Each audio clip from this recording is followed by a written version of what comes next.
Buongiorno, di nuovo in diretta con Focus TG. Partiamo dalla sconcertante vicenda del giornalista Adriano Cappellari, che ha inscenato un attentato incendiario ai suoi danni. Sembra che tutto sia stato pianificato, emergono particolari dall'inchiesta. Andiamo in diretta da Vanessa Banzato. A te, Vanessa, con Cristian Roque Allende per la parte tecnica. Buongiorno a te direttore, a tutte le persone che ci stanno seguendo da casa. Davvero giorno dopo giorno emergono particolari davvero sconcertanti sulla vicenda che vede come protagonista il giornalista Adriano Cappellari, che appunto ha simulato questo attentato incendiario davanti alla sua abitazione. Ci troviamo proprio davanti alla caserma dei Carabinieri di Bassano, perché è proprio da qui che sono partite tutte le indagini ed è proprio grazie al loro lavoro che sono emersi questi particolari inquietanti. Vogliamo ricordare tra l'altro anche i capi di accusa nei confronti di Adriano Cappellari, che vanno da incendio, calunnia, simulazione di reato continuata, procurato allarme e truffa ai danni dello Stato. Perché? Perché si è fatto scorrazzare in più occasioni dai carabinieri, addirittura è stato accompagnato dai militari fino all'Aquila, dove ha partecipato a una partita del cuore e dove partecipava anche il CT della nazionale di calcio Roberto Mancini. Sono accuse molto pesanti, a cui doveva rispondere appunto il collega Cappellari, e lo avevamo intervistato all'indomani di quello che sembrava un vero e proprio attentato incendiario. Subito si era pensato alla matrice mafiosa, visto che ha supportato in più occasioni il prete anticamorra Don Maurizio Patriciello. Era stato lo stesso Cappellari che al nostro microfono proprio aveva smentito la matrice mafiosa, perché diceva: io non ho mai in realtà scritto nulla contro la mafia. Si era ipotizzato, lui aveva fatto pensare a dei dissidi proprio legati al territorio dove viveva. Lui scriveva per il giornale dell'Altopiano, oltre che essere corrispondente anche per altri quotidiani.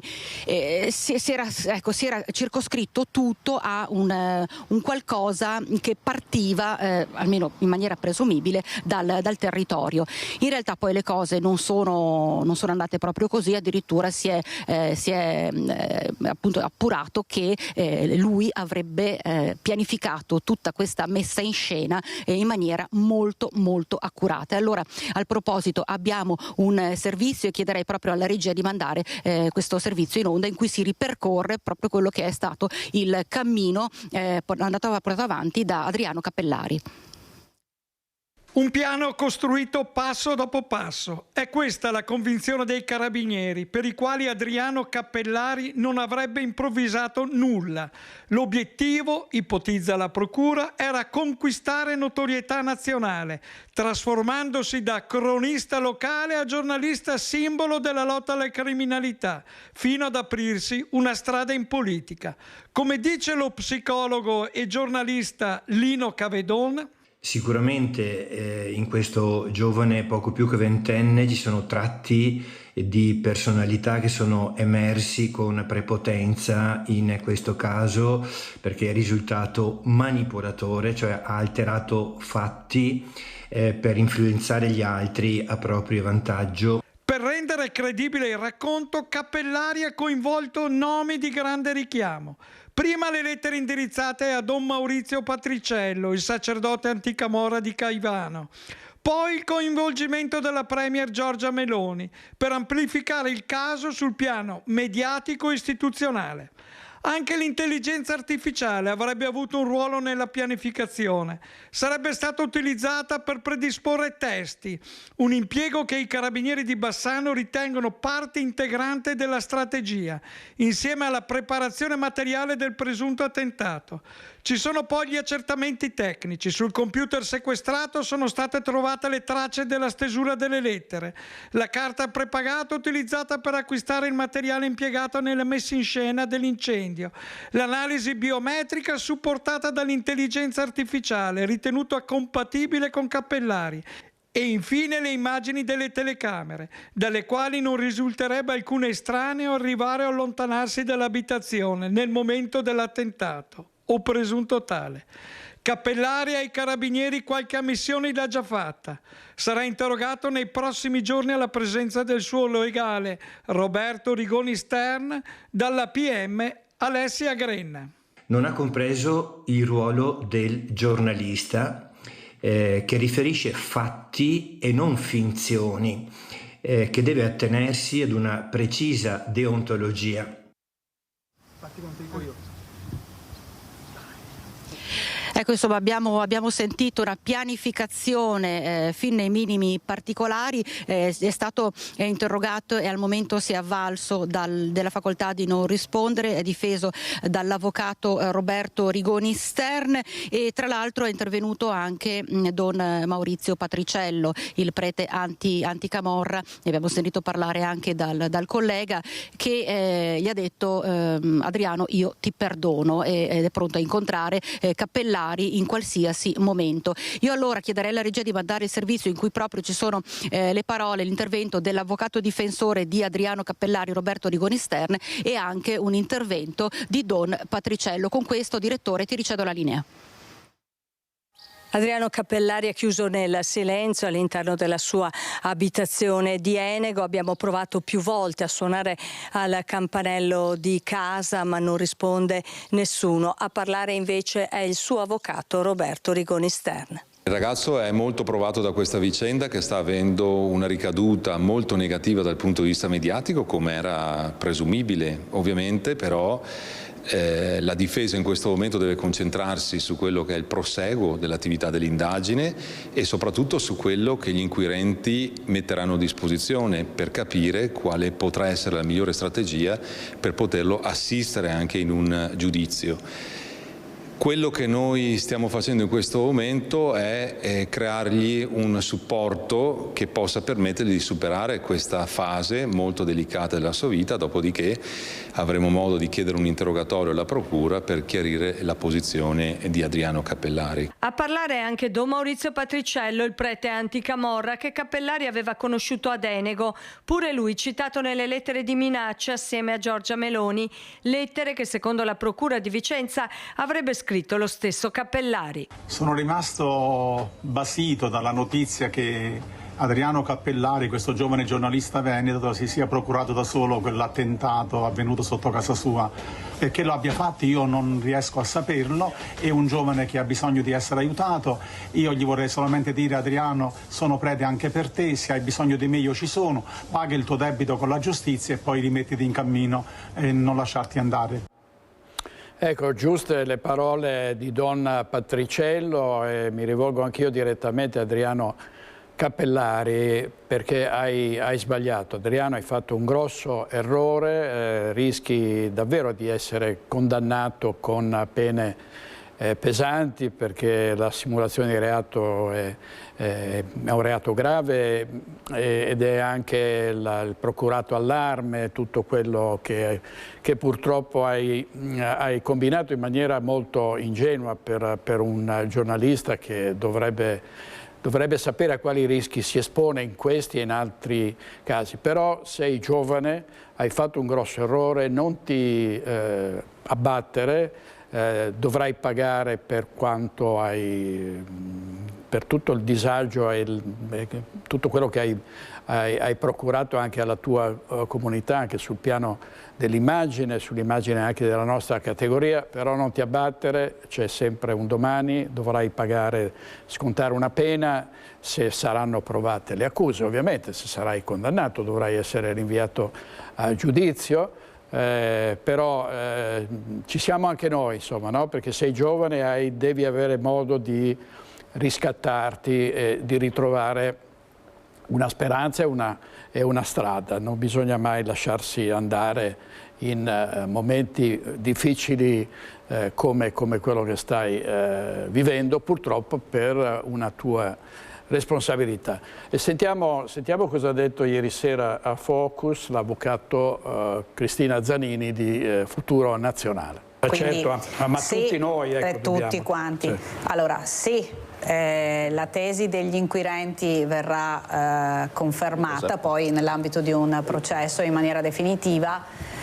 Non possiamo che dire che dal punto di vista giuridico è un genio del crimine questo ragazzo, perché ha messo in piedi una realtà tale che era veramente al di fuori di ogni possibilità di immaginazione.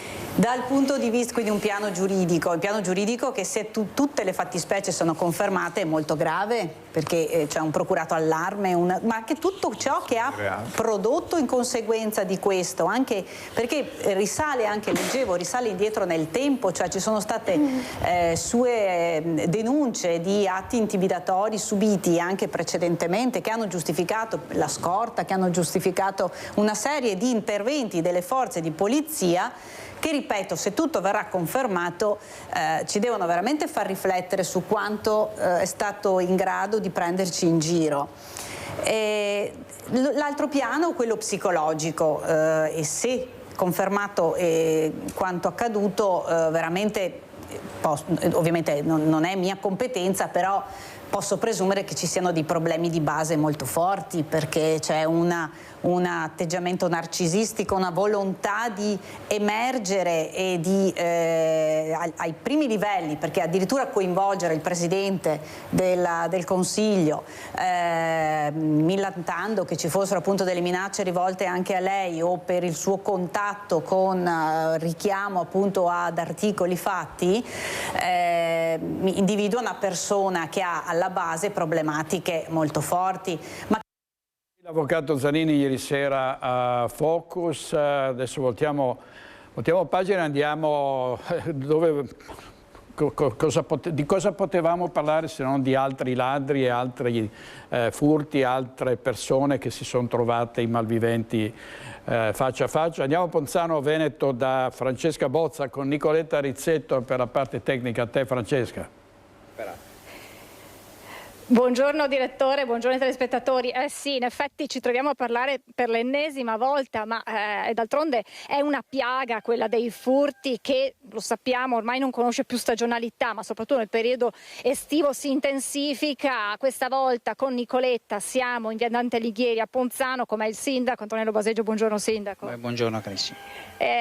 Insomma, è la lista che si allunga. Nei giorni scorsi i colpi erano stati tra Silea e Casale al Canton. Oggi stiamo nel quartiere al Baston, e qui la notte di martedì sera, la sera di martedì, una ragazza stava riposando, aveva preso sonno sul divano quando è stata svegliata di soprassalto da una torcia puntatale sul viso. Quando ha aperto gli occhi ha visto una figura scura. A quel punto chiaramente ha iniziato ad urlare. Il cane di grossa taglia ha fatto il suo dovere abbaiando fortissimo. I genitori si sono svegliati, a loro volta hanno urlato ai ladri e i malviventi sono scappati tra i campi. Immediato l'intervento dei carabinieri che hanno perlustrato la zona, ma come spesso succede dei responsabili non c'era più traccia. Uno shock, perché ci diceva la mamma, è da 3 notti che non dorme, sei a casa tua, stai riposando, e nemmeno questa è una situazione più tranquilla. Ormai l'abbiamo imparato da tempo, sindaco. Sì, allora intanto la mia vicinanza e quella dell'amministrazione rispetto a questa situazione che, insomma, immagino questa ragazza violata nella propria libertà, nella propria intimità, violati nella propria proprietà privata rispetto a ciò che accade sfortunatamente ogni giorno, in cui le persone non si sentono sicure non solo in casa propria, ma anche nel fatto di potersi eventualmente difendere. Ecco perché ci troviamo di fronte poi ai classici paradossi tutti italiani, nel senso che proprio per quello l'esasperazione rischia di portare al cosiddetto Far West, che chiaramente non è la soluzione, ma fino a là anche voi sindaci potete arrivare. Sì, la situazione è abbastanza particolare e difficile, nel senso che come amministrazione concorreremo ai bandi regionali per la sicurezza e la videosorveglianza, non in quelli nazionali che tanto sappiamo di non avere possibilità visto che sono dedicati in altre parti d'Italia, e comunque la videosorveglianza non può essere sicuramente la soluzione, probabilmente in Italia deve cambiare qualcosa rispetto alle leggi e la possibilità, non dico di difendersi ad ogni limite, ma in questo caso per esempio l'offesa è stata una pila e la violazione di domicilio, la difesa cos'era? Puntare una pila in faccia ai ladri e il cane abbaiato avesse morso, cosa sarebbe successo? Io credo che le cose qui in Italia devono cambiare, altrimenti rischiamo che il popolo italiano intervenga in maniera diversa. Chiaramente ci sono tanti se che la stessa ragazza si sta ponendo, ci diceva la mamma, e se avesse avuto un'arma e se io non mi fossi svegliata cosa sarebbe potuto succedere? Chiaramente ci si sente violati, in questo caso non ci sono stati danni alle finestre come spesso accade, nulla è stato portato via, ma c'è un danno psicologico che farà fatica a rimarginarsi e questo andrebbe riconosciuto. E certo, questa è un'altra domanda che sarebbe utile porci tutti quanti di fronte ai malavitosi che poi ricevono anche i danni subiti. Un paese, in Italia, credo che questo sia scandaloso, che se uno delinque venga anche riconosciuto il danno biologico e si subisce poi delle violenze, considerando che è il primo a realizzarla. Io mi chiedo che tipo in questo caso questa ragazza che sicuramente per giorni avrà degli incubi, non dormirà e ha subito un danno biologico, come la famiglia, chi è che storna questo? Di per sé lo Stato dovrebbe garantire la sicurezza a tutti, quindi lo Stato dovrebbe intervenire. Insomma, direttore, sono interrogativi che restano aperti perché chiaramente insomma, c'è necessità in qualche modo di arginare questo fenomeno sempre più dilagante con, lo abbiamo raccontato, i malviventi che ormai non si fanno più scrupoli, che in casa ci sia qualcuno o meno entrano, alle volte tu puoi essere in salotto e loro entrano in camera e agiscono indisturbati e quindi chiaramente qualcosa va cambiato. È vero, la videosorveglianza, sono veri i controlli, ma bisogna andare ben più in alto per intervenire. Sindaco, chiudiamo così. Sì, servono leggi diverse perché probabilmente si parla sempre della certezza della pena, è vero che anche si applicano delle leggi che probabilmente oggi devono essere cambiate, certo non possiamo diventare come l'America dove la violazione della proprietà privata può permettere anche di uccidere una qualsiasi persona che entra nella proprietà privata, però non può essere nemmeno esattamente il contrario, che dove la tua proprietà, la tua vita, la tua sicurezza, la tua intimità può essere violata comodamente senza alcuna difesa e senza nemmeno che qualcuno ti sostenga. Grazie Sindaco Antonello Baseggio, grazie a Nicoletta Rizzetto da Ponzano, la linea può tornare allo studio. Grazie Francesca Bozza, la certezza della pena, come diceva il sindaco, pene adeguate, ma soprattutto la copertura capillare del territorio, come avviene in altri paesi, nelle zone più degradate, ci sono auto della polizia, delle forze dell'ordine che girano e che tentano di prevenire l'assalto di questi predoni e fondamentalmente da questo punto di vista lo Stato ha fatto poco o nulla. E ci sono anche le truffe, la truffa del finto carabiniere, una truffa record a Treviso, una donna derubata, pensate, di 340.000 euro tra gioielli e lingotti. È stato individuato e denunciato il responsabile, un 24enne campano. Per lui è scattato il foglio di via dalla città, una misura che per il sindaco però non basta. Mario Conte dice bisogna inasprire le pene. Sentiamo Cristian Arboet.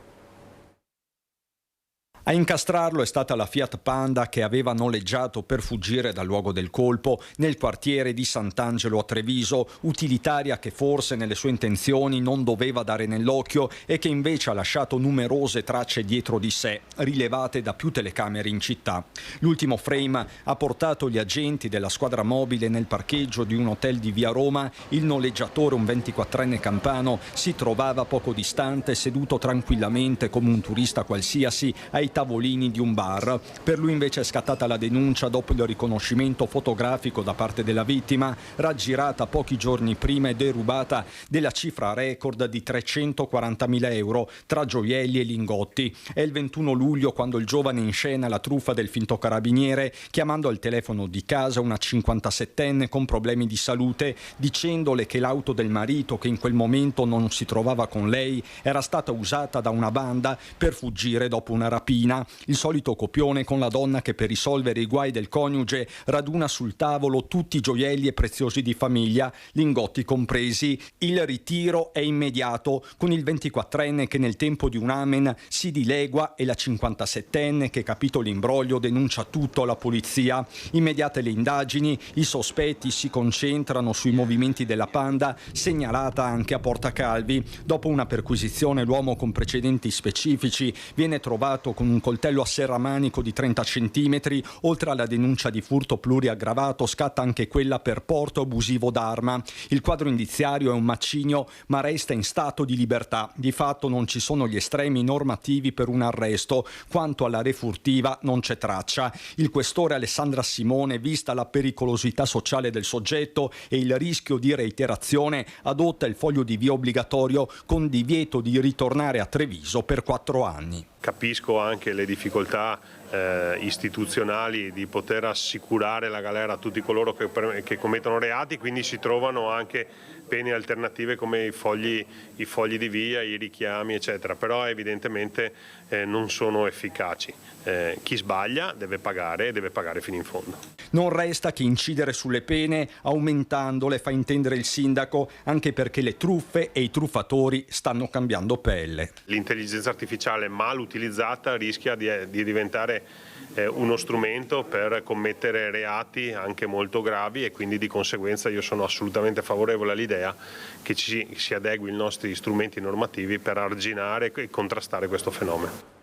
Così il sindaco di Treviso e presidente dell'ANCI Veneto Mario Conte, e anche tentati furti all'interno della Basilica del Santo. In questo caso la ladra è stata fermata da un frate che l'ha vista dalle telecamere e ha allertato i carabinieri.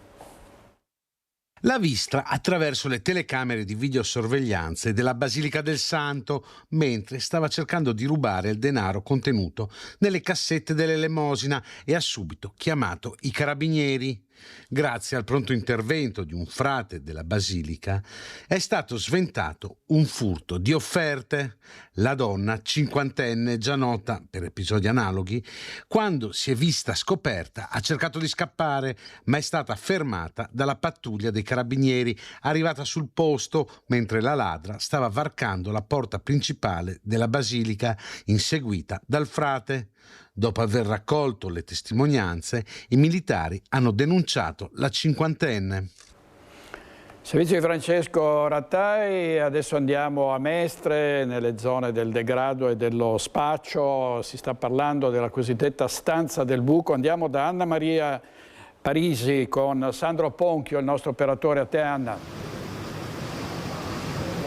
Eccoci direttore, buongiorno. Ha aperto veramente il vaso di Pandora la proposta di Gennaro Marotta, presidente della municipalità di Mestre Carpenedo, quella di istituire la cosiddetta stanza del buco o stanza del consumo, come dir si voglia, con i comitati cittadini che insorgono e dicono provocatoriamente allora apriamo anche la stanza dello spaccio, e con Fratelli d'Italia che interviene a gamba tesa. Il territorio va presidiato, lo Stato non può adoperarsi per aprire al consumo e di conseguenza allo spaccio. Ma ne parliamo nel dettaglio con i nostri ospiti, direttore, ovvero alla mia destra Marco Mestriner, coordinatore di Fratelli d'Italia Venezia, e Andrea Camilli,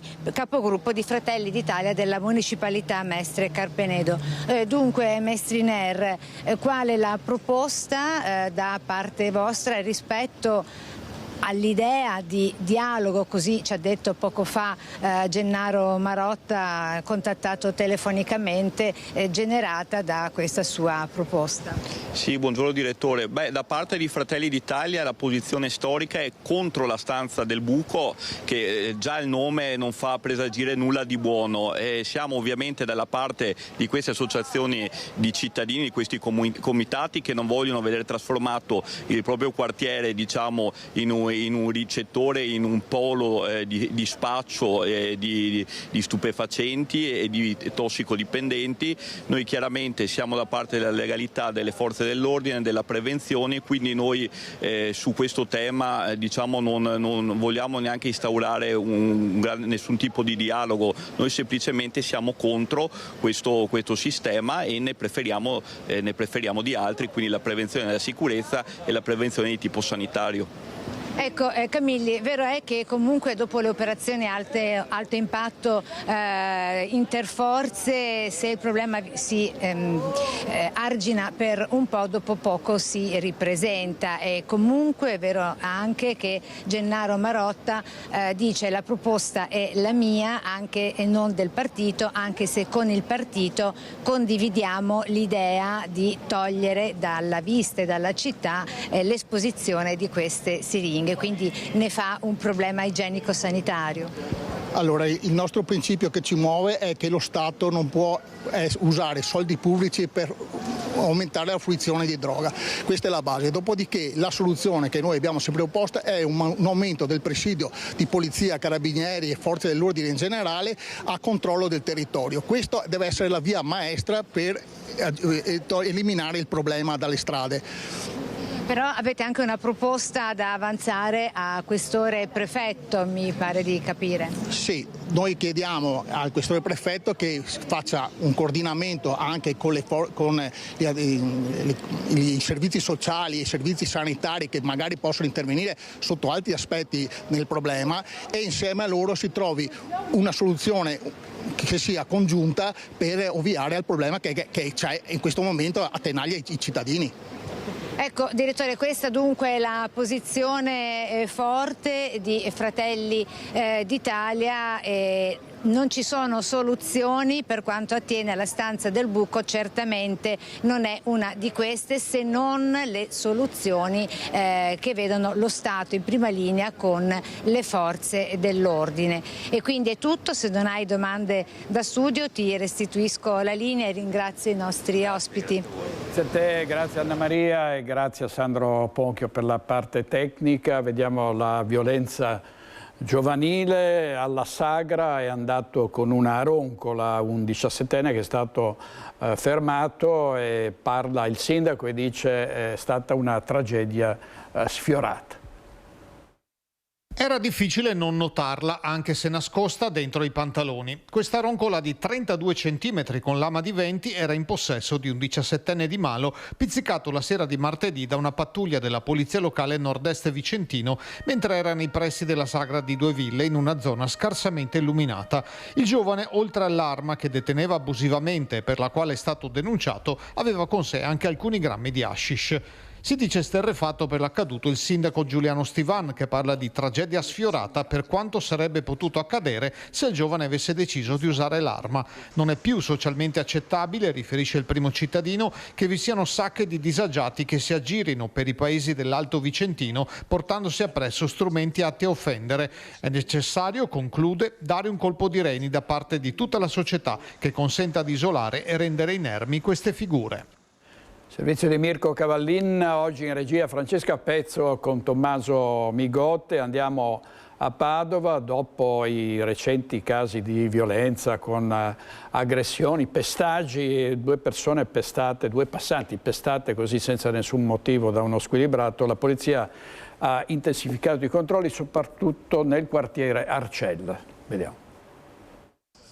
Oltre 2.800 persone identificate, di queste 671 con precedenti per droga, porto d'armi e reati contro la persona e il patrimonio. Il bilancio di un mese di controlli ad alto impatto nel quartiere Arcella disposti dal questore di Padova Marco Dorisio dopo alcuni episodi di violenza avvenuti ad inizio luglio. Il tentato omicidio di un cittadino senegalese vicino all'area Totem ai piedi del cavalcavia Sarpi Dalmazia, per il quale è stato arrestato un nordafricano, e gli spari in stile stesa napoletana da un'auto in corsa, per il quale invece sono stati denunciati dei ventenni.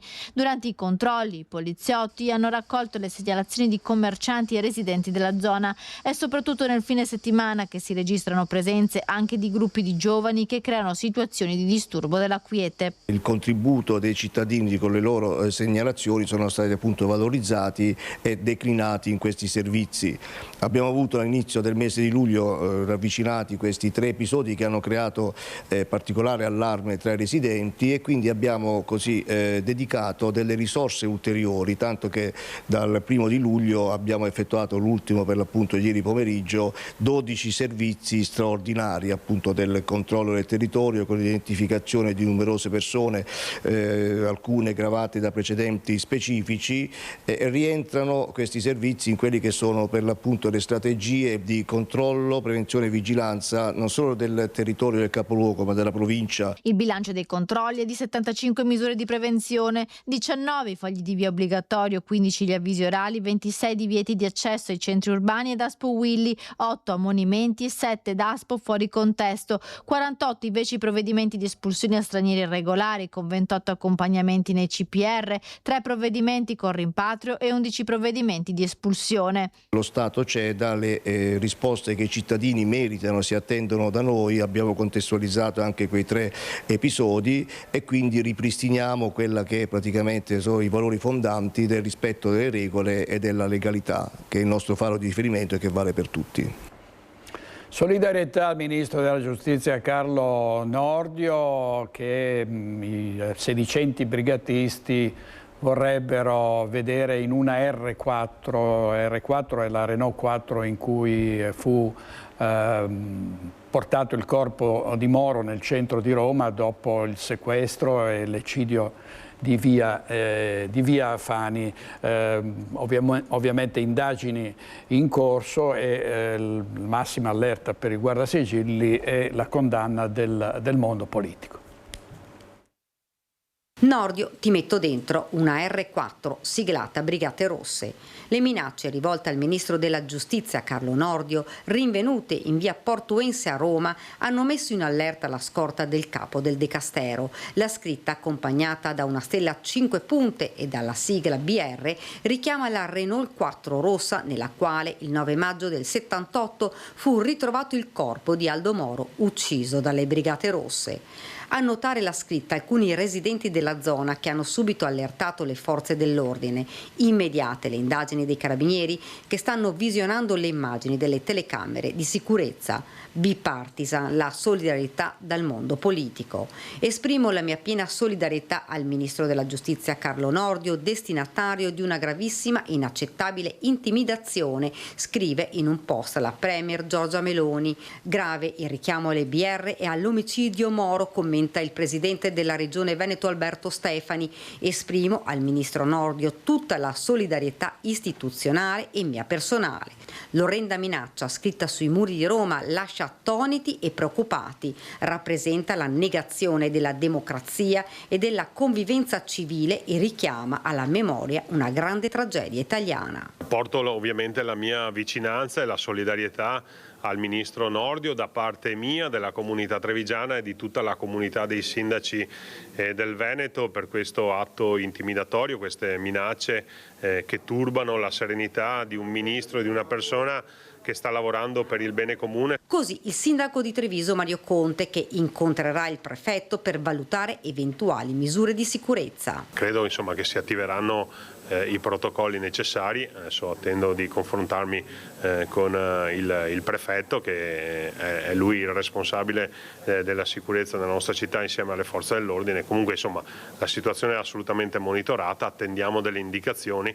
È fondamentale garantire la sicurezza del Ministro. Dure le parole del senatore Luca De Carlo di Fratelli d'Italia. Cosa farà la sinistra oggi che, come ieri, minimizza sul pericolo del terrorismo? Sono anche questi solo compagni che sbagliano? Quanto tempo ci metteranno a capire che invece sono delinquenti e terroristi che vanno perseguiti e puniti? Ferma condanna e piena solidarietà al ministro Nordio. Con queste parole il capogruppo del Partito Democratico Giovanni Manildo. Si tratta di un atto vile che, evocando esplicitamente la drammatica vicenda di Aldo Moro e i simboli delle Brigate Rosse, tenta di risvegliare i fantasmi di una delle pagine più buie e dolorose della storia repubblicana.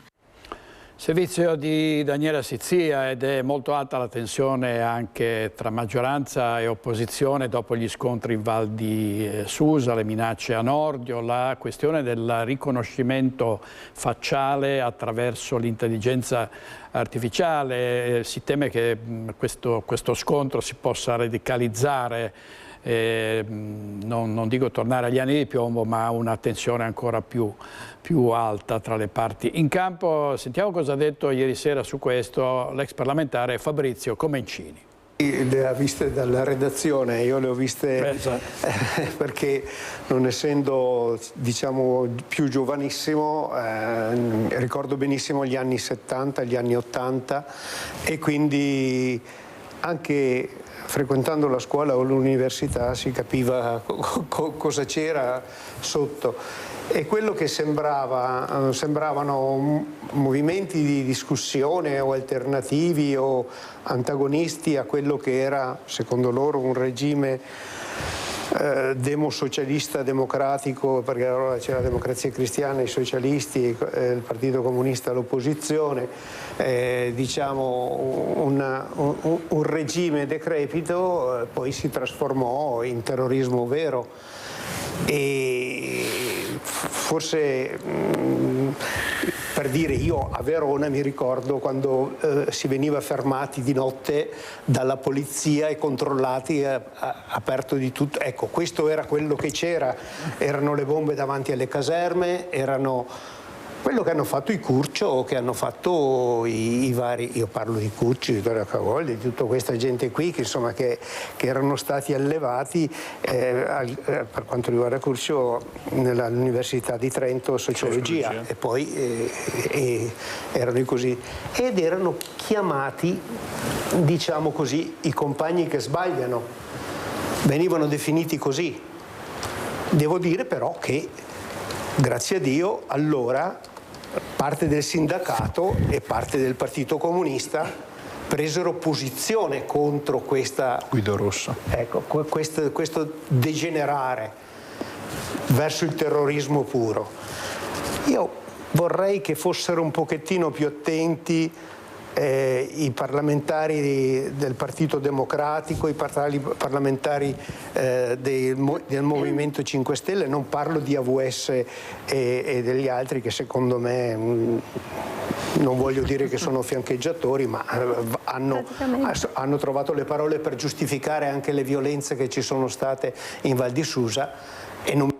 Così Fabrizio Comencini ieri sera a Focus. Torniamo alla cronaca nera e in particolare una tentata rapina a Mestre con un nordafricano che ha minacciato con il coltello i dipendenti di un supermercato, ha morso e colpito con un pugno un commesso e poi è fuggito.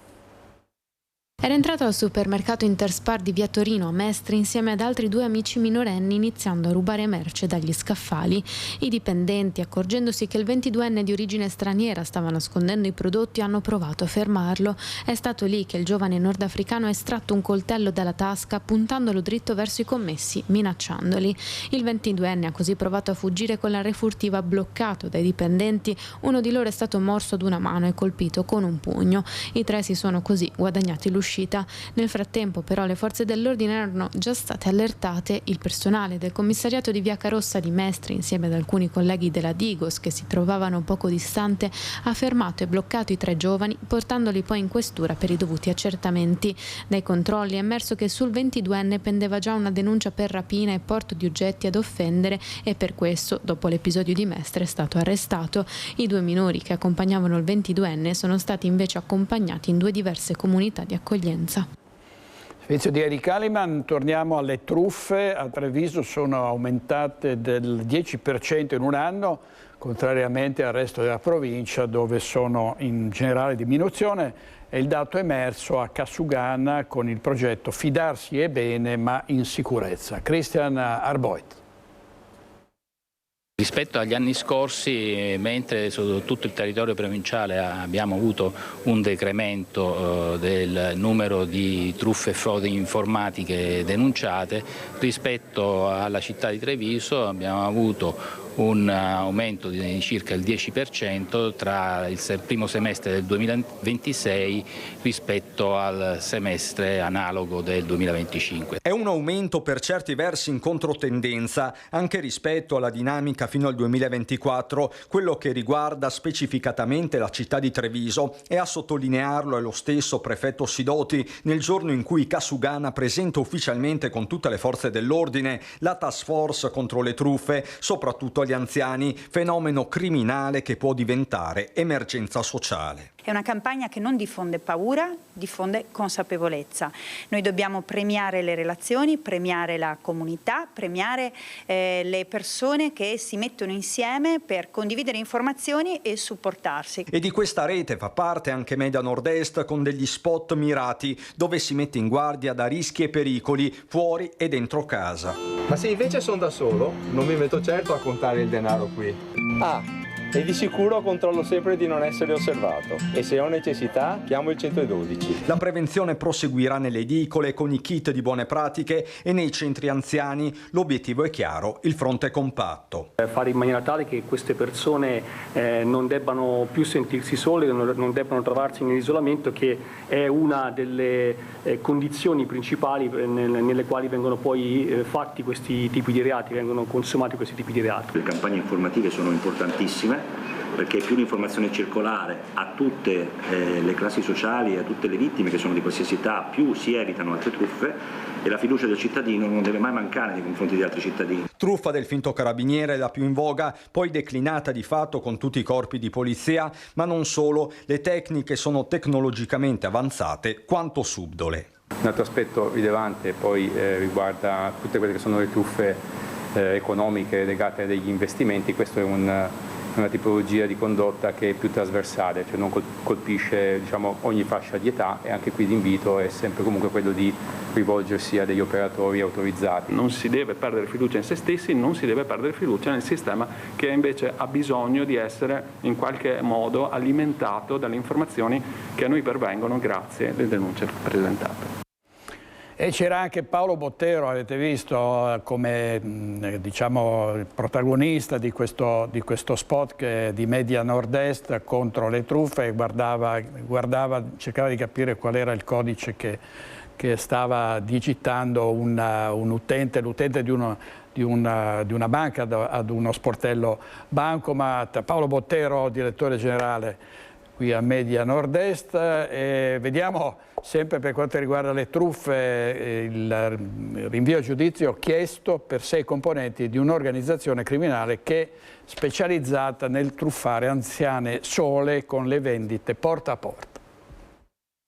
La Procura di Padova ha chiesto il rinvio a giudizio per 6 persone dopo che la Guardia di Finanza ha chiuso le indagini che lo scorso gennaio avevano portato allo smantellamento di un'associazione criminale che truffava signore anziane, 1.200 le vittime in tutta Italia. La richiesta di rinvio a giudizio formulata dopo le misure cautelari eseguite a gennaio. La Procura all'epoca aveva disposto anche il sequestro di oltre 2,5 milioni di beni di lusso in cui riciclavano il denaro illecito.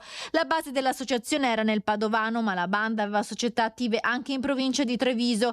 Il sistema di truffa era quello della vendita porta a porta. Le vittime erano tutte donne anziane che vivevano sole, venivano raggirate e costrette a firmare contratti che poi le obbligavano ad acquistare casalinghi per svariate migliaia di euro. 177 le vittime in Veneto, soprattutto nel Vicentino, nel Trevigiano, nel Veneziano, nel Bellunese e nel Padovano. Centinaia di truffe messe a segno anche tra Udine, Trieste, Gorizia e Pordenone. L'indagine era partita da un normale controllo sul territorio territorio, i truffatori incastrati dal loro stile di vita troppo ostentato, auto di lusso, gioielli e capi costosi, vita mondana in locali esclusivi padovani, di giorno invece un'attività ordinaria di venditori porta a porta, redditi che non combaciavano con le loro spese folli. A gennaio una persona era finita in carcere, 2 domiciliari, 10 in totale gli indagati. A chiusura delle indagini la procura ha chiesto il rinvio a giudizio per 6 di loro. Servizio di Valentina Visentini, vediamo un provvedimento della Questura nei confronti di un bar di Veggiano chiuso per 30 giorni per la presenza di soggetti pericolosi per la sicurezza pubblica. Federico Fusetti. Il questore di Padova, Marco Dorisio, ha disposto la chiusura di un bar di Veggiano per 30 giorni. Il locale, secondo il provvedimento, era diventato un abituale punto di ritrovo di soggetti gravati da numerosi precedenti. Inoltre sono state rilevate irregolarità nella gestione, con violazioni della norma sugli apparecchi da gioco e anomalie nelle scommesse sportive. Il provvedimento è stato eseguito dagli agenti della divisione polizia amministrativa che hanno sospeso al locale la licenza di somministrazione di alimenti e bevande e l'attività di raccolta delle scommesse. La decisione è arrivata dopo una lunga indagine e numerosi controlli effettuati dai carabinieri tra il 2025 e il 2026. Tra gli abituali frequentatori, infatti, sono stati individuati soggetti già noti alle forze dell'ordine per spaccio di stupefacenti, reati contro la persona e la famiglia, rapina, lesioni personali, minacce, resistenza a pubblico ufficiale, nonché persone sottoposte a misure cautelari. Secondo la Questura, questa misura era necessaria per ripristinare le condizioni di legalità e sicurezza a tutela dei cittadini. E dopo i controlli della polizia è stato chiuso anche un bar di Albignasio. Era diventato il punto di ritrovo di gruppi di giovani violenti, baby gang, che in quel bar si davano appuntamento per poi mettere a segno piccoli reati. Il questore di Padova ha disposto la chiusura per 30 giorni del bar sport di Albignasego. Il provvedimento è arrivato dopo molti controlli, anche in borghese, che accertavano la presenza all'interno del locale di pregiudicati con precedenti per spaccio, reati contro il patrimonio e contro la persona. In particolare un gruppetto di ragazzi componenti di una baby gang. Riscontrate anche violazioni sul regolamento di videopoker e slot machine e la vendita di bevande alcoliche ai minorenni. Andiamo a Trieste perché c'è stato un corteo per protestare contro la morte di Fakir, l'uomo che era stato così bloccato dalla polizia ed è morto durante questo intervento. Un corteo che si è svolto senza particolari momenti di tensione, ad eccezione di slogan e parole pesanti scanditi contro le forze dell'ordine. Scarsamente partecipato, non ci saranno state più di 100 persone, il corteo che nel tardo pomeriggio di ieri ha percorso invero piuttosto velocemente le strade del centro si è svolto senza particolari momenti di tensione. Il percorso, va detto, ha deviato verso Piazza Goldoni evitando il viale e pertanto la zona ritenuta più pericolosa. La manifestazione era stata indetta per protestare per il caso di Abderrahim Fakir, il 42enne morto a Bologna dopo un controllo di polizia. E già al momento del raduno in Piazza Garibaldi si era compreso che la partecipazione sarebbe stata tutt'altro che massiccia. Al microfono alcuni manifestanti hanno lanciato accuse nei confronti della polizia, delle forze dell'ordine in generale, della politica del governo per quel che riguarda la sicurezza. Al momento della partenza sono stati letti i nomi di quelli che i manifestanti hanno definito morti di Stato. Durante il corteo, cadute nel vuoto un paio di provocazioni lanciate da alcuni passanti, gli slogan sono stati ripetuti fino all'arrivo in largo Riborgo. Dopo un sit-in durato una quarantina di minuti, la manifestazione si è conclusa. Digos, 2 camionette della Celere, funzionari della Questura, carabinieri e polizia locale hanno vigilato durante l'intero svolgimento della protesta.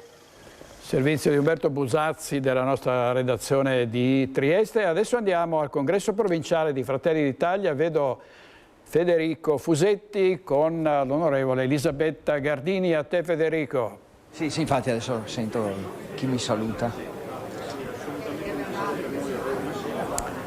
Siete in diretta? Andate pure. Eccoci da Padova, allora congresso provinciale di Fratelli d'Italia, c'era da eleggere il nuovo presidente dopo un lungo commissariamento e insomma c'è un candidato unico, quindi al di là delle scaramanzie dovrebbe essere proprio lui, Mauro Fecchio, sindaco di Correzzola, che da commissario diventa presidente. Abbiamo con noi l'onorevole Elisabetta Gardini. alla quale chiediamo cosa cambierà da domani allora per Fratelli d'Italia. Tra l'altro molte presenze autorevoli, oltre alla sua anche il senatore Speranzone, insomma c'erano, diciamo, l'assessore regionale Giacinti. Ci tenete a Padova? Poi anche la sua città. Beh sì, è parte della mia città, ma Padova è un capoluogo importante e quindi un congresso importante del primo partito relativo di maggioranza, il partito di Giorgia Meloni. Sicuramente Padova, per il peso che ha nel Veneto e non solo, è come mi ripeto determinante. Io credo che oggi sia per Padova, proprio per noi Fratelli d'Italia, una giornata veramente felice, un punto di partenza che segnerà un nuovo inizio di questa che è una comunità politica, perché la cosa bella nostra è che prima ancora di essere un partito siamo una comunità politica fatta di persone, e credo che Mauro Fecchio sia il profilo giusto, la persona giusta al momento giusto, un sindaco molto amato, è il terzo mandato con percentuali altissime, oltre il 70%, non vorrei, mi tengo un po' bassa, ma cifre astronomiche, una persona di grande cultura, una persona di grandi ideali e una persona però molto concreta, con grande esperienza di amministratore, che conosce bene il territorio, conosce bene la storia della destra padovana, quindi e intorno a lui c'è tutta la squadra dei nostri amministratori che sono coesi intorno alla sua figura, e credo che questo sia un segnale fortissimo, perché gli amministratori sono quelli che sul territorio hanno il polso della situazione, quelli che tengono il rapporto con i cittadini proprio in trincea, quindi credo che sarà un inizio più forte ancora di quello che è stato fino ad oggi. Tra l'altro, insomma, la sfida forse più importante sarà quella delle amministrative Padova nel 2027. C'è già un'autocandidatura di Roberto Marcato. Cosa ci dice di Marcato, ma soprattutto, insomma, dell'importanza di Padova? Insomma, le autocandidature di solito non è che portano benissimo, però con questo non voglio esprimere giudizi, perché poi magari chi lo sa. Sicuramente la candidatura del centrodestra dovrà essere il frutto di un accordo tra le varie forze del centrodestra, e sicuramente Fratelli d'Italia avrà una voce in capitolo forte, essendo il partito di maggioranza relativa. Credo che comunque dovremo mettere in campo quello che di meglio abbiamo, a prescindere da qualunque altra considerazione, perché Padova è in sofferenza. Io da padovana devo dire che vedo, al di là di questa cosa dei cantieri che l'hanno sventrata, era un salotto, vado in centro, mi sembra di stare in una periferia disagiata, e questo fa male al cuore, però io credo che sia un momento per il centrodestra felice anche sui capoluoghi. Abbiamo visto quello che è successo a Venezia, mi auguro che sia benaugurante anche per Padova. Ultima cosa, lei che ha il polso anche di Roma, se le nomino il generale Vannacci, cosa mi risponde?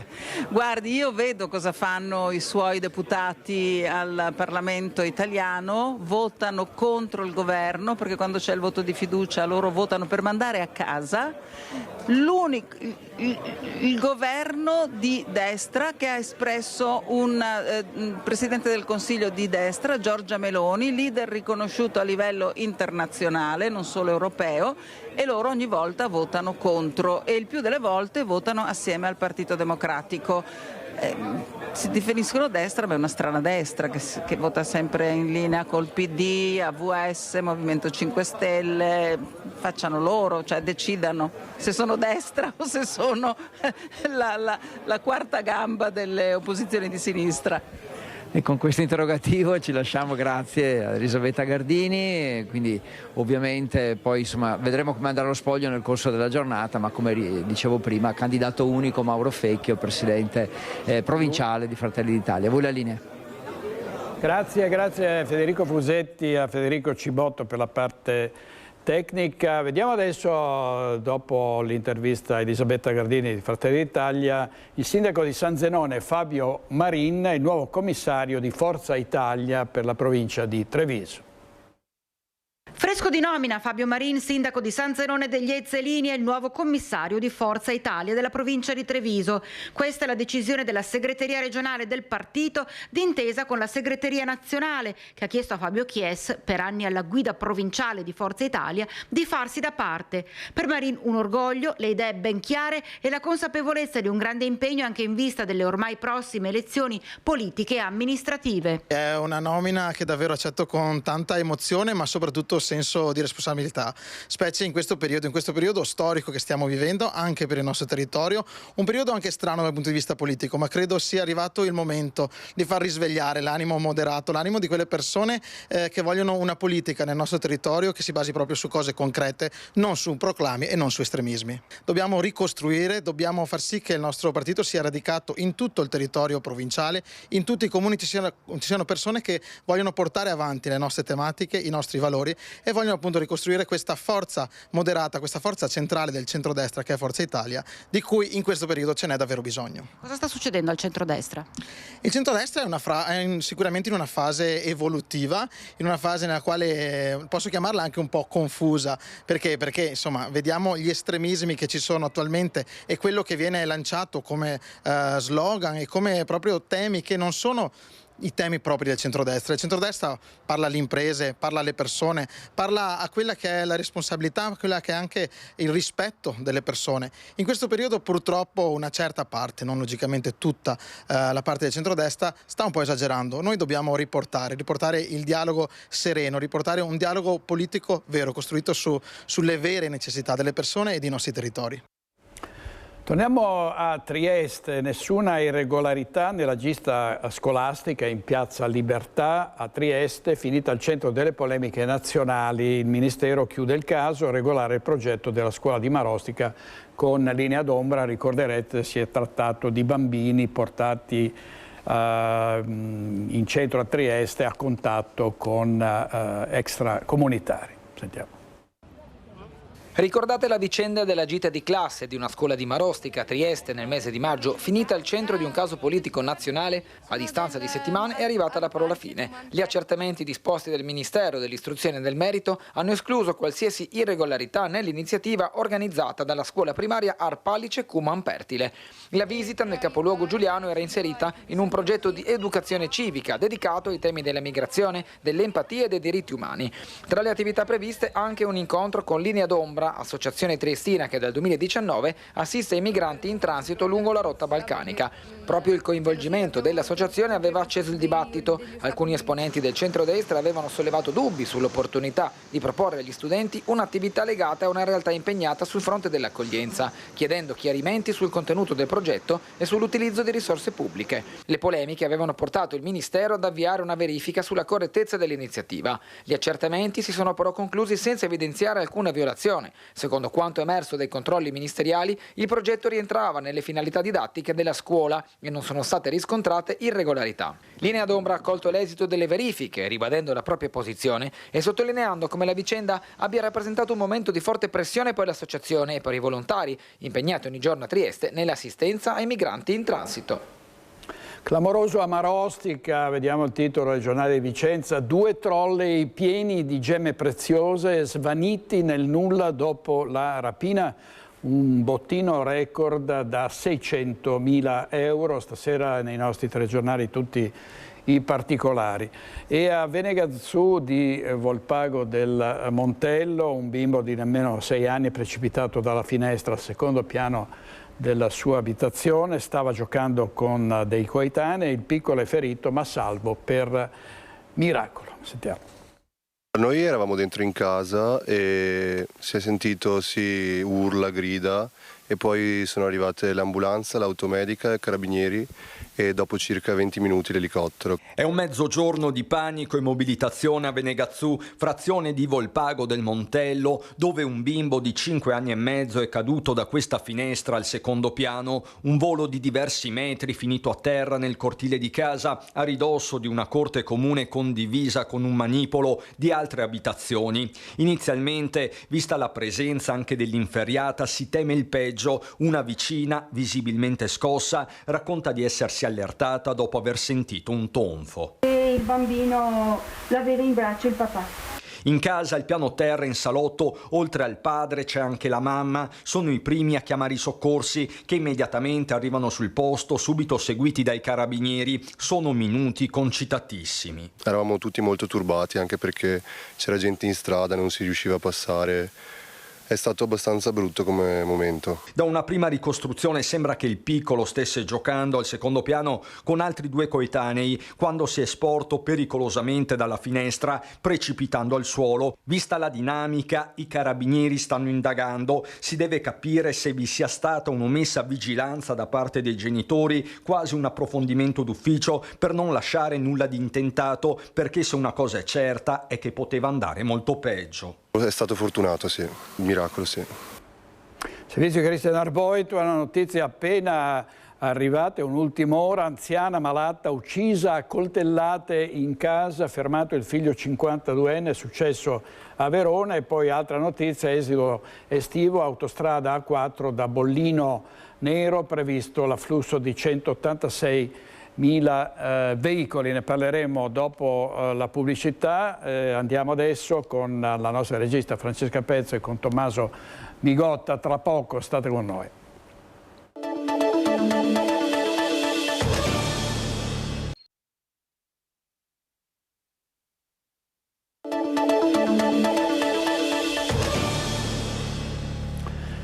Eccoci di nuovo in diretta, abbiamo da Vicenza un reportage sull'allerta caldo, prosegue la fase critica per l'intera giornata che prevede disagio fisico intenso, davvero una temperatura, è la 4ª ondata che ha investito anche il Veneto, a rischio soprattutto anziani, bambini e malati. Il Comune di Vicenza ha predisposto una serie di servizi e di ambienti climatizzati per le persone fragili per evitare esposizioni prolungate all'aperto. Dovremmo avere, non abbiamo ancora sul posto Daniele Garbina e Simone Squarcina. Allora andiamo avanti con la crisi idrica, un servizio da Bassano di Ferdinando Garavello sulla crisi idrica. Grazie regia. L'ennesima ondata di calore ha appena messo le sue mani bollenti sulla Pedemontana e non le toglierà per almeno una settimana. L'unica speranza per l'agricoltura è giocare in contropiede con la fase del raccolto, che potrebbe anticipare il blocco delle irrigazioni. Altrimenti la situazione si farà davvero complicata. A dirlo sono gli addetti ai lavori della bonifica regionale, con i consorzi che guardano alla resa delle semine precoci come ancora di salvezza per non vedere il raccolto in cenere questa estate. Non serve dire che il Po e l'Adige se la passano male, questo è un dato ormai storico con i record negativi che si inseguono ogni anno. Se però andiamo a vedere il Brenta all'altezza di Barzizza a Bassano, i 31 metri cubi al secondo confermano la necessità di una rimodulazione delle derivazioni dei consorzi. Tradotto, la portata minima per garantire ambiente e agricoltura è di 44 metri al secondo, quindi non c'è acqua per tutti. Giusto un paio di giorni fa il Consorzio Brenta ha annunciato che ormai è indispensabile stringere i turni irrigui per evitare l'esaurimento completo della disponibilità. Il punto di caduta? Una settimana, forse meno. Con il meteo che non promette precipitazioni e le temperature che salgono sempre più, il quadro è infernale, letteralmente. Vediamo le alte temperature, queste ormai scarsissime precipitazioni hanno abbassato il livello dei fiumi e rendono il razionamento idrico per la popolazione un'opzione concreta e probabile. Francesco Rattai. Fino adesso si era parlato solo dell'uso irriguo, quindi per la coltivazione, per le campagne. Adesso invece il problema incomincia ad esserci anche per la finalità idropotabile, cioè per l'acqua da bere alle persone. È preoccupante la situazione idrica nella Bassa Padovana e nel Polesine, lo conferma l'assessore regionale all'ambiente Elisa Venturini. Il cuneo salino sta risalendo sia all'Adige che sul Po. I fiumi non stanno particolarmente bene perché proprio questa mattina ci è arrivata l'ulteriore segnalazione che sia il Po che l'Adige sono in sofferenza, sta risalendo il cuneo salino E incominciamo ad avere problemi importanti sull'Adige, nonostante in questi giorni, devo dire, c'è stata grande collaborazione da parte anche delle province autonome Trento e Bolzano nel rilascio dell'acqua, e anche con i consorzi di bonifica è stato fatto un grande lavoro attraverso anche l'autorità di bacino, però incomincia ad esserci proprio poca acqua anche per l'uso idropotabile. L'ipotesi di un razionamento per gli usi civili dell'acqua è concreto. Adesso stiamo monitorando la situazione perché ci sono delle zone che possono essere in difficoltà. Quali sono queste zone? Soprattutto se pensiamo a Rodigino, dove maggiormente si è sentito il problema, e poi dobbiamo guardare anche la Bassa Padovana. I cambiamenti climatici sono il motore che spinge le temperature sempre più in alto. Da quando si è iniziato a raccogliere tutti i dati relativi appunto alle temperature, e si sta riscontrando appunto proprio in questi giorni i dati più caldi, addirittura sono superiori rispetto agli anni che noi abbiamo avuto il 2003 e il 2022, dove sono state registrate delle temperature elevatissime. Ecco che si stanno riproducendo, in questo caso abbiamo massime che arrivano ai 40 gradi e minime ai 25-26 gradi. Le previsioni non sono incoraggianti. Il prossimo fine settimana Venezia e Verona saranno tra le 19 città da bollino rosso. Nel frattempo persiste l'allerta gialla regionale per le ondate di calore. Le previsioni, soprattutto il fine settimana, avete visto, sono temperature alte e quindi la situazione in termini di temperature non è che migliori. Le precipitazioni, vedete, sono quelle che sono, quindi incomincia a essere veramente da attenzionare la gestione della risorsa idrica. Vediamo, questa era l'assessore alla protezione civile e all'ambiente della regione Elisa Venturini, e vediamo in pianura a secco i laghi bellunesi al culmine della stagione turistica. Sarà sempre peggio negli anni a venire, dicono gli esperti. Siamo andati a monitorare la situazione al lago del Corlo in comune di Arsiè. Le date sono importanti, tanto più in questa estate rovente che chiede acqua a chi ce l'ha e la rilascia ai consorzi per irrigare i campi in pianura, e forse non solo quelli. Dal 1 luglio al 15 agosto ai laghi artificiali montani viene richiesto il rilascio di importanti quantitativi d'acqua destinati alla pianura assetata sulla base di accordi che risalgono a 80 anni fa e che avranno valore per altri 20 anni. Poi toccherà alla laminazione. Che cosa accadrà dalla metà di agosto?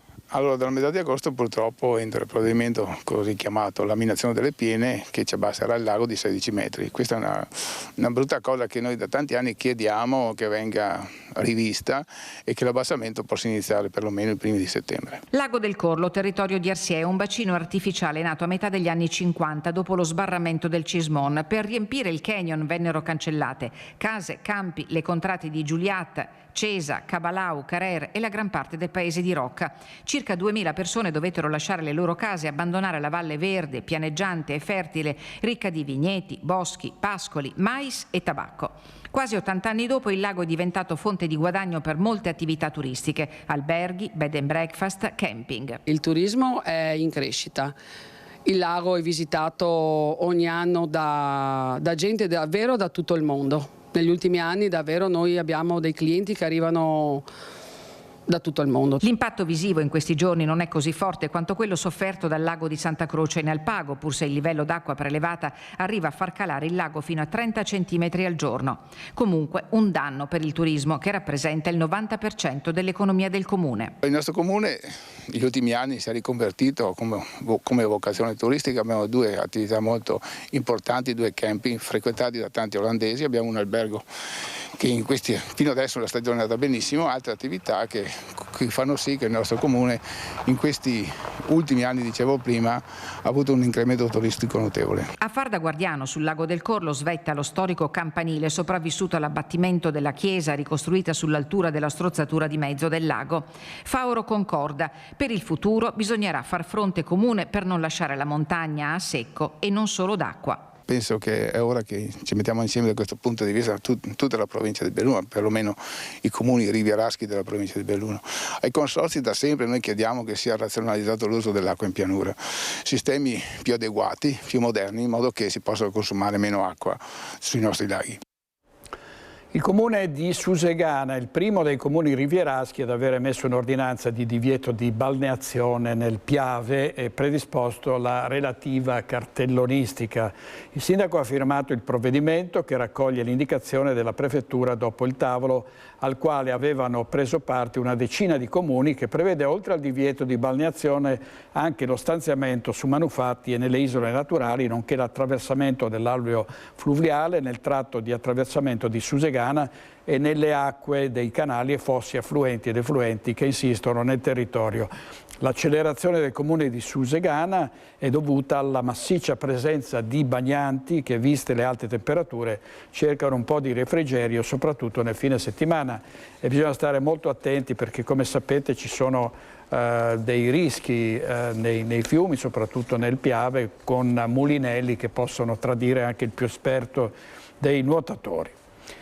E continua questa ondata di calore in Veneto. Il centro funzionale e decentrato della Protezione Civile ha emesso un nuovo bollettino. Per queste ore è confermata la fase operativa di attenzione, allerta gialla. È previsto disagio intenso su tutto il territorio regionale, non è escluso qualche rovescio temporale di calore in montagna, ma con probabilità piuttosto contenuta di fenomeni localmente intensi. Per i prossimi giorni è possibile un peggioramento delle condizioni meteo in riferimento all'allertamento per fenomeni di instabilità, specie sulle zone montane, ma localmente anche sulla pianura interna, soprattutto domani sabato. E l'allerta caldo ovviamente anche a Vicenza, prosegue la fase critica per questa intera giornata. A rischio anziani malati, il Comune ha predisposto una serie di servizi e ambienti climatizzati per le persone fragili per evitare esposizioni prolungate all'aperto. Sul posto per noi Daniele Garbin e Simone Squarcina. A te, Daniele. Allerta a caldo anche a Vicenza, la preoccupazione per le persone fragili soprattutto, insomma è una richiesta di attenzione che il Comune fa soprattutto nelle ore più calde, soprattutto donne, anziani e bambini, persone fragili in generale. È necessario anche per recepire quello che è stato disposto dalla Regione, anche il Comune di Vicenza ha predisposto una serie di ambienti, adesso ci dirà bene l'assessore ai servizi sociali Matteo Tosetto cosa sta facendo il Comune. Allora, come Protezione Civile abbiamo coordinato un lavoro importante con molti altri settori del Comune, dall'ambiente alla cultura, alle politiche giovanili, alla biblioteca bertoliana, nel senso che stiamo cercando in tutti i modi di intervenire, soprattutto anche per far passare il messaggio che purtroppo fa caldo, la crisi climatica si sta sentendo in modo importante e quindi sono diverse le attenzioni che la cittadinanza deve porsi. Abbiamo oggi presentato una mappa della città che individua 39 punti, 39 posti dove eventualmente si possono passare delle ore un po' più al fresco, sono prevalentemente parchi, aree verdi o anche strutture fisiche. E in più abbiamo come giunta questa mattina anche approvato un'iniziativa sperimentale che parte domani, 1° di agosto, fino al 31 di agosto. Apriremo alcuni parchi prima, quindi alle ore 8 di mattina, li chiuderemo dopo alle 21 anziché alle 20. Apriremo straordinariamente e gratuitamente a tutti il piano terra di Palazzo Chiricati dalle 12 alle 16. Apriremo il parco di Santa Corona il venerdì, sabato e domenica fino alle ore 21. Apriremo insomma tutte quelle strutture che possono essere considerate delle vere e proprie oasi climatiche, dei posti dove può stare al fresco, soprattutto anche centri per l'aggregazione sociale per anziani. Vi ricordo sempre qual è lo sportello che noi abbiamo dedicato di Vicenza Solidale per conoscere queste iniziative, ma per conoscere anche il punto più vicino alla propria casa, che risponde allo 0444 22 10 20. Ecco, soprattutto questo era un servizio in più che è un modo per cui il Comune sottolinea la necessità di porre attenzione proprio alle persone anziane e che non vanno lasciate sole in questo periodo. Non a caso può anche svolgere una funzione di supporto al di là di dare i riferimenti. Questo è necessario ed è un modo anche per coinvolgere i cittadini verso chi è in difficoltà. Assolutamente sì, è un provvedimento che mira soprattutto a quelle persone che possiamo considerare fragili, vulnerabili, quindi anziani, bambini, persone che hanno magari sanitariamente delle difficoltà. Però per quanto riguarda soprattutto gli anziani, che hanno oggi anche un grosso problema, che è la solitudine, il fatto di poter passare dei momenti magari al fresco all'interno dei centri di aggregazione sociale per anziani insieme a altre persone della propria età e poter fare delle attività insieme, è un modo anche per sconfiggere la solitudine. Grazie a Daniele Garbina e Simone Squarcina. Andiamo a Treviso adesso perché conclusa l'era di Mario Pozza, la Camera di Commercio Veneto Nord riparte con il nuovo presidente Francesco De Bettin, che vediamo insieme al grande Lucio Zanato. A te Lucio. Buongiorno direttore, buongiorno ai telespettatori di Rete Veneta. Hai detto bene direttore, nuova pagina, si volta pagina e con Francesco De Bettin, neo presidente della Camera di Commercio, cominciamo a dismettere il termine Treviso, Belluno, Dolomiti e cominciamo a fare una sintesi, come è tipico di un ingegnere, ovvero Veneto Nord. Una scelta. È un sogno, nel senso che Treviso, Belluno, Dolomiti mantengono la loro identità geografica, politica e di specialità produttiva e problematica, però io mi trovo a gestire l'onore della presidenza di un ente che è unico, è sovraprovinciale e di conseguenza nel totale rispetto delle istituzioni io vorrei che si abbandonassero le eventuali derive campanilistiche che due nomi potrebbero, come è successo in passato, far sorgere. E quindi è nato quasi per caso Veneto Nord. Noi abbiamo due slogan: essere gli operai del futuro, giusto per essere un po' visionari, e chiamarci Veneto Nord perché con l'idea di chiudere la sede entro il 15 di settembre è un entrare in campo cercando di dire ehi, guardate che c'è qualcosa di nuovo, senza però smentire quello che c'è stato prima, senza la cui buona gestione io non sarei qua. Ecco appunto, allora l'altra notizia l'ha già anticipata il Presidente, il 15 settembre, entro il 15 settembre chiude questa sede, questa di Piazza Borsa, perché è risultata sostanzialmente strutturalmente in difficoltà. E quindi poi nasce che cosa? La scelta non di andare alla Piani come qualcuno suggeriva, ma di diventare una Camera di Commercio diffusa nell'attesa di andare al Palazzo da Borso. Quindi avremo la prima Camera di Commercio, chiamiamola di zona, completamente diffusa in città. Sì, è così a tutti gli effetti, nel senso che la nostra destinazione finale, che speriamo sia provvisoria ma durerà almeno 5 anni, è Palazzo da Borso, grazie agli ottimi rapporti che c'erano tra il Comune prima e col Presidente Pozza prima, e tra me e il Comune, e la mia giunta e il Comune oggi, per cui finiremo lì, ma c'è un lead time di 5, 6, 7 anni.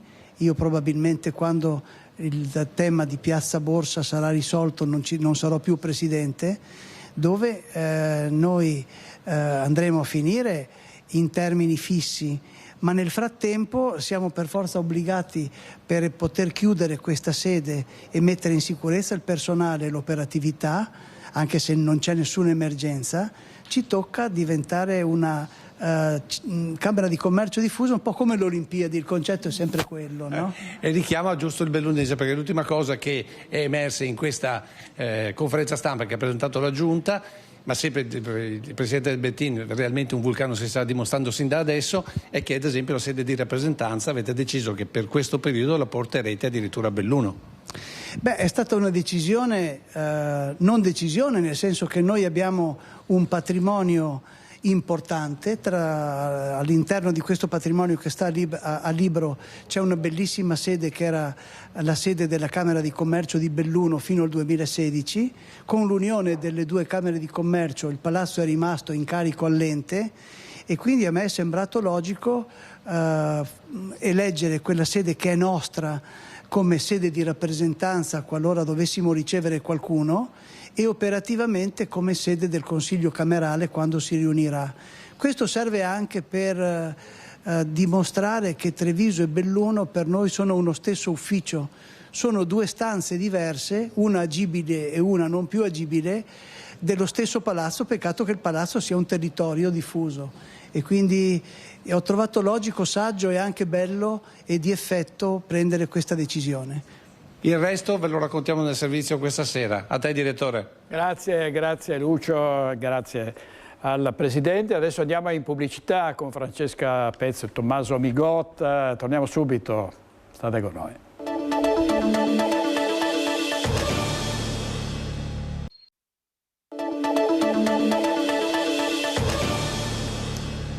La notizia che abbiamo dato ieri, che sta provocando molte reazioni: la Regione vuole lasciare libera la circolazione dei veicoli Euro 5, ricorrere ad altri strumenti per limitare l'inquinamento. L'ACI propone alle famiglie con reddito ISEE inferiore a 30.000 euro il noleggio di un'auto nuova a 100 euro al mese. Sentiamo Federico Fusetti. Novità in vista per le 325.000 auto Euro 5 che dovrebbero rimanere in garage da ottobre 2026 ad aprile 2027. Il presidente della regione Alberto Stefani infatti vuole cancellare il divieto e combattere l'inquinamento in altri modi: il lavaggio delle strade nelle città più grandi, lo smart working per tutti i dipendenti pubblici veneti, vietare l'uso degli impianti a biomassa. Sono assolutamente d'accordo, perché non si può limitare la libera circolazione. Poi naturalmente c'è anche il problema ambientale, e il problema ambientale lo si risolve rinnovando il parco auto. E allora su questo tema l'annuncio dell'ACI è di questi giorni: per rinnovare il parco auto in circolazione con benefici per l'ambiente e la sicurezza stradale e consentire il cambio delle auto anche alle famiglie a basso reddito, ecco la proposta del noleggio sociale, ovvero noleggiare a 100 euro al mese con un massimo di 12.000 km compresi un'auto nuova.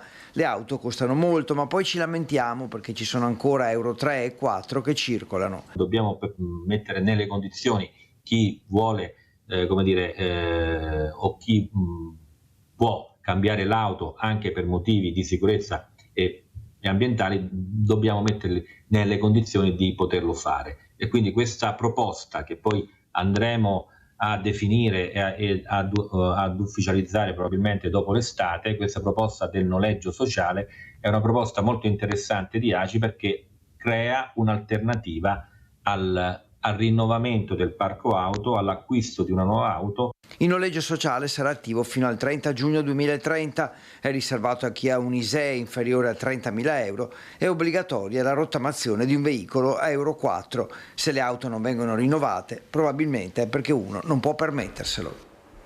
Vi dicevamo prima della moltitudine di persone che raggiunge i corsi d'acqua per cercare un po' di refrigerio. Ci sono divieti di balneazione lungo il Piave. Andiamo a Ponte della Priula con Francesca Bozza e Nicoletta Rizzetto. A te, Francesca. Ben ritrovato direttore, con Nicoletta ci siamo spostati a Ponte della Priula, siamo al Parco degli Aquiloni perché ieri il sindaco Montesal, che è qui con noi, buongiorno sindaco, ha firmato questa ordinanza, forse tra i primi dei comuni rivieraschi, predisponendo questo divieto di balneazione un po' per regolamentare l'accesso a queste aree e proprio questa necessità di trovare refrigerio nelle acque del fiume, che spesse volte però, la cronaca ce l'ha detto, diventa una trappola mortale. Esattamente, sì, questo era lo scopo, cioè il fiume deve essere interpretato come un parco naturale e non come una piscina, una succedanea di una piscina. Ecco, cioè bisogna stare attenti al fiume, rispettarlo, perché le acque del Piave, noi che siamo rivieraschi, siamo stati allevati con il detto: il Piave è un fiume traditore, ecco, questo è, e ha tradito parecchie volte. Voi avete raccolto quelle che sono state poi le indicazioni della prefettura in un tavolo che ha visto voi protagonisti? Beh, oddio, eravamo stati invitati a un tavolo per il coordinamento dell'ordine e della sicurezza, dove al tempo era subito dopo un incidente di un annegamento nella bassa Piave proprio. E è nata l'esigenza di porre rimedio, cioè porre e salvaguardare le responsabilità di ognuno, tra l'altro, perché se fai sbagli, se non fai sbagli, e su questo il prefetto si è impegnato nel ricercare attraverso l'avvocatura dello Stato il livello di responsabilità e come muoversi, cosa che è stata fatta, e durante il tardo autunno scorso ha fatto girare questa missiva, ha dormito un po' di tempo, ma poi è stata, almeno noi l'abbiamo tirata fuori e abbiamo detto beh, adesso prendiamo per i capelli la situazione e non possiamo chiedere se poi non attiviamo, insomma, tutto là. E abbiamo attuato quello che era il responso di questa interpretazione del Consiglio di Stato. A breve arriverà anche la cartellonistica adatta. A breve, voi sapete che il mese di agosto l'abbiamo fatta proprio perché il mese di agosto l'ordinanza e quello che state facendo vale molto di più di tutti i cartelli, perché così sono informati. Cioè, diciamo, state molto attenti, poi molto probabilmente tra una ventina di giorni ci saranno i cartelli fissi in varie lingue. Stiamo attenti però che dobbiamo passare un mese di agosto in tranquillità, godendo del verde, del refrigerio se c'è, tanto non è che ce ne sia tanto lo stesso, ma soprattutto bagniamoci i piedi ma non bagniamo il corpo, insomma, cioè, adoperiamo l'acqua per rinfrescarci senza entrare, perché l'acqua adesso magari ci sarà pochissima e potremo vedere il fondo da tutte le parti, però il Piave è un fiume che presenta una varietà di fondo a distanza di 10 metri, dunque è molto pericoloso. Quindi anche se adesso è basso questo punto non deve ingannarci? Beh, sotto il ponte ci sono metri d'acqua comunque, se tu scivoli e finisci là devi saper nuotare, altrimenti non esci più, insomma, tutto là.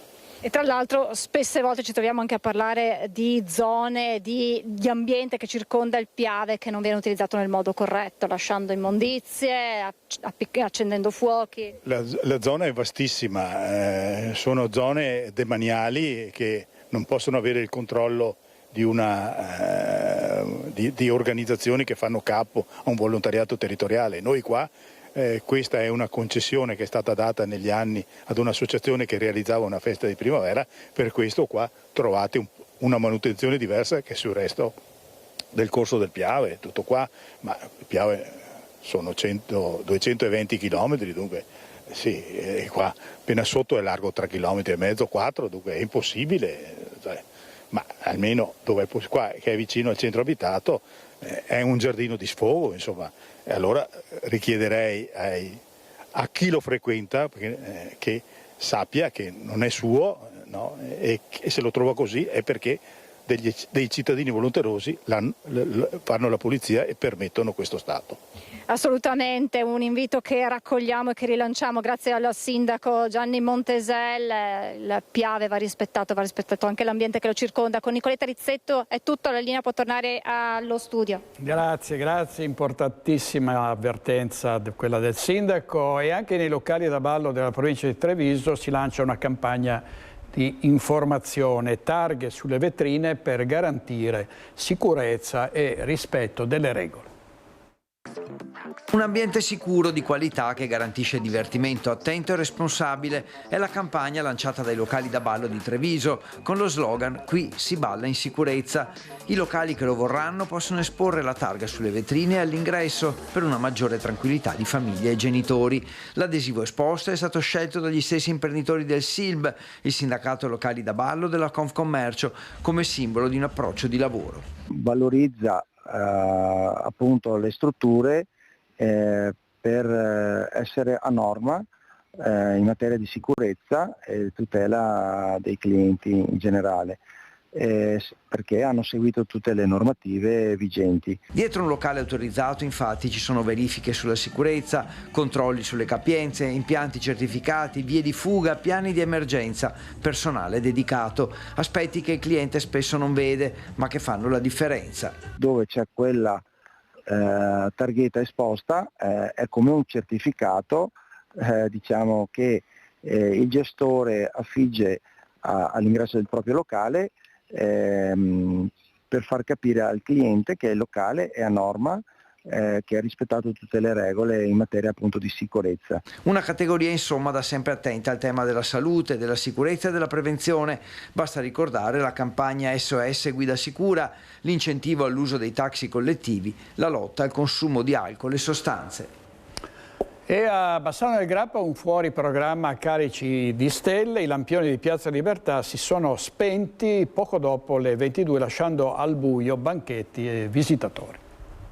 Quella di ieri è stata un'edizione piuttosto diversa dal solito di Calici di Stelle a Bassano del Grappa a causa di un blackout che ha interessato l'illuminazione pubblica di Piazza Libertà. Poco dopo le 10 di sera tutti i lampioni si sono spenti improvvisamente, lasciando la piazza, i banchi e migliaia di visitatori al buio. Le uniche luci erano quelle dei negozi sotto i portici, con un effetto decisamente nuovo per una manifestazione di grande richiamo. Subito è partita la segnalazione, ma l'oscuramento è durato comunque più di mezz'ora, fino a quando il contatore che era saltato è stato ripristinato dai tecnici. Succede anche questo in tempi di crisi energetica. Vediamo gli ospiti di questa sera a Focus, il nostro talk alle 21:20, Guido Bertolazzi, Marco Brigo, Corrado Callegari, Gabriele Donadella, Massimo Emilio Gobbi e Morena Martini. È tutto, grazie, buona giornata, grazie ai nostri registi Francesca Pezzo e Tommaso Migotta, arrivederci.